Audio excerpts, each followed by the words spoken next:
தொழில்நுட்ப கோளாறு ஏற்பட்ட பாம்பன் தூக்கு பாலத்தில் தெற்கு ரயில்வேயின் மதுரை கோட்ட மேலாளர் ஆய்வு மேற்கொண்டு வருகின்றார்.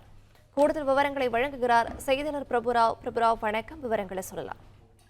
நிச்சயமாக பாம்பன் கடலில் கட்டப்பட்டுள்ள புதிய செங்குத்து தூக்கு பாலத்துடன் கூடிய ரயில் பாலத்தை கடந்த ஏப்ரல் மாதம் பாரத பிரதமர் நரேந்திர மோடி அவர்கள் திறந்து வைத்து மக்களுக்காக அர்ப்பணித்தார். அன்று முதல் இந்த புதிய ரயில் பாலத்தில் ரயில் போக்குவரத்து சேவையானது நடைபெற்று வருகிறது. இந்நிலையில் கடந்த 2 நாட்களுக்கு முன்பு மாலை சரியாக ஒரு 2:30 மணி அளவில் பாம்பன் புதிய ரயில் பாலத்தில் அமைந்துள்ள அந்த செங்குத்து தூக்கு பாலத்தை இயக்கி மேலே தூக்கும் போது கீழே இறங்காமல் வெகு நேரமாக தொழில்நுட்ப கோளாறு ஏற்பட்டது. பின்னர் அது சரி செய்யப்பட்டு சுமார் 5 மணி நேரத்திற்கு மேலாக காத்திருந்த ரயில்கள் அங்கிருந்து அந்த ரயில் பாலம் வழியாக கடந்து சென்றது. இந்நிலையில் இன்று இதனை ஆய்வு செய்வதற்காக தென்னக ரயில்வே மதுரை கோட்ட மேலாளர் திரு ஓம் பிரகாஷ் மீனா தற்போது இன்ஸ்பெக்ஷன் கார் என்று சொல்லக்கூடிய அந்த ஆய்வு ரயிலில் மதுரையில் இருந்து வந்திருந்தார். அவர் முன்னதாக மண்டபம் ரயில் நிலையத்தை பார்வையிட்டு தற்போது பாம்பன் புதிய ரயில் பாலத்தில் இறங்கி செங்குத்து தூக்கு பாலத்தை இயக்கக்கூடிய அந்த கட்டுப்பாட்டு அறையை முதல் ஆய்வு செய்தார். அதனைத் தொடர்ந்து தற்போது அந்த செங்குத்து தூக்கு பாலத்தில் லிப்ட் மூலமாக மேலே சென்று அது இயங்குவது குறித்தும் அதில் ஏற்பட்டுள்ள அந்த தொழில்நுட்ப கோளாறு குறித்தும் தற்போது ஆய்வு செய்து வருகிறார். அதன் பின்னர் அவர் இங்கிருந்து அந்த இன்ஸ்பெக்ஷன் காரில் சென்று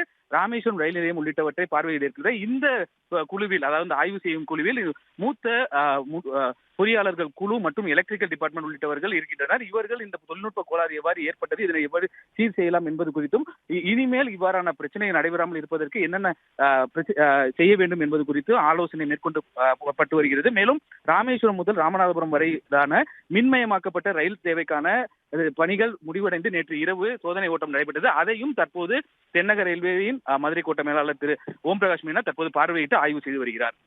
பிளே ஸ்டோர் மற்றும் ஆப் ஸ்டோரில் இருந்து பாலிமர் செயலியை QR கோடு மூலம் பதிவிறக்கம் செய்யுங்கள். செய்திகளை உடனுக்குடன் பெறுங்கள்.